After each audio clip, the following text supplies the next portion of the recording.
O presidente da Câmara dos Deputados, Arthur Lira, convocou uma reunião com líderes partidários para debater os vetos presidenciais a 10% do dinheiro, o dinheirão todo reservado para emendas de deputados e senadores. Repórter André Anelli.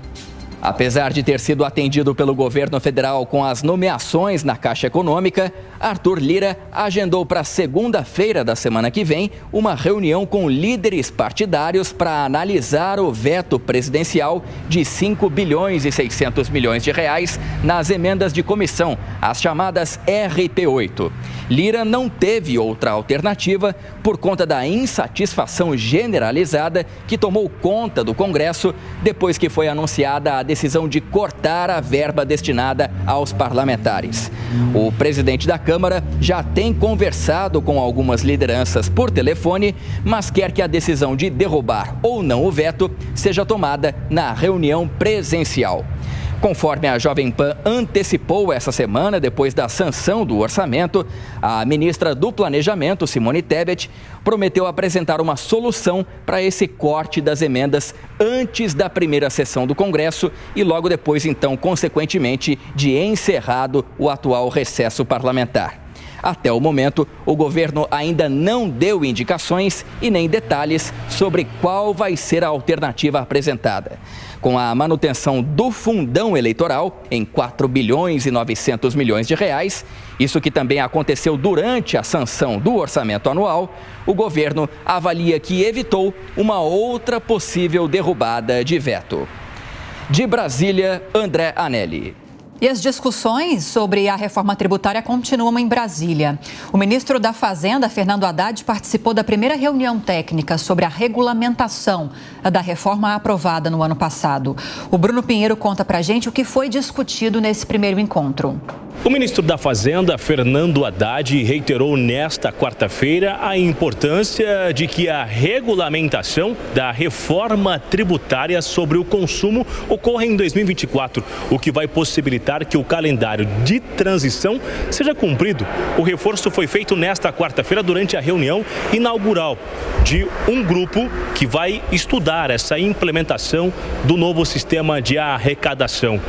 Durante esse tempo, a comissão de sistematização, o grupo de análise jurídica, a equipe de quantificação e os 19 grupos técnicos de assessoramento vão manter contato até o fim de março.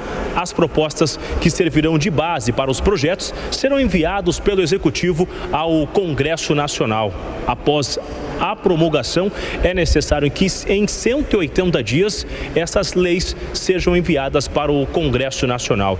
A expectativa é de que dentro de 60 dias esse estudo seja finalizado e enviado para o Congresso Nacional analisar.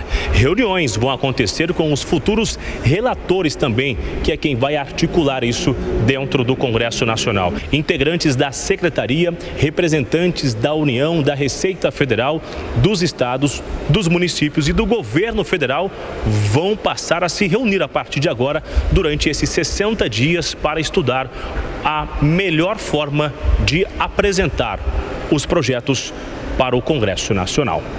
De Brasília, o Bruno Pinheiro. 6h12, Aloysio Mercadante defende apoio à indústria naval durante o lançamento do projeto BNDES Azul. Letícia Miyamoto. A iniciativa lançada pelo governo federal nesta quarta-feira é dividida em 4 frentes de atuação.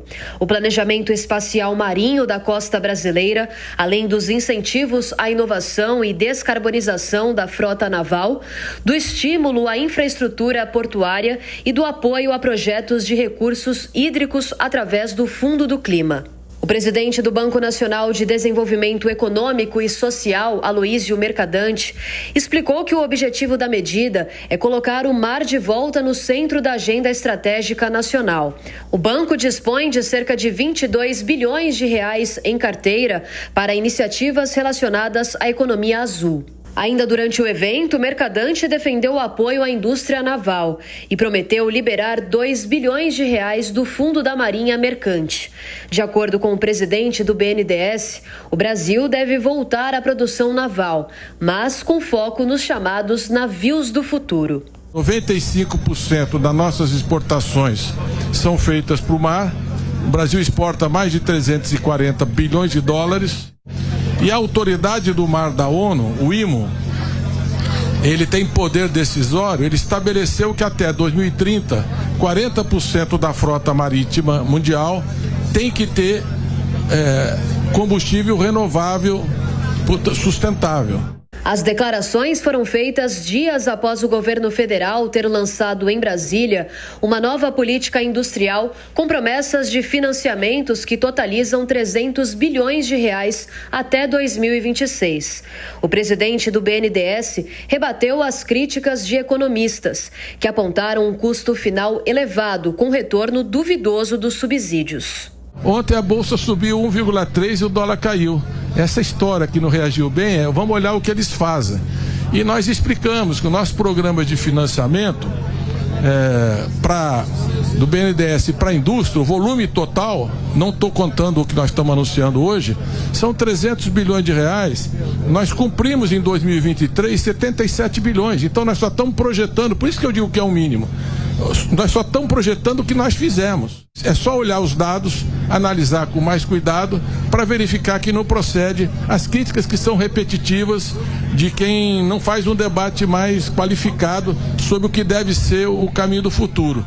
O BNDES será o carro-chefe do novo programa, responsável por 250 bilhões de reais do valor total de 300 bilhões.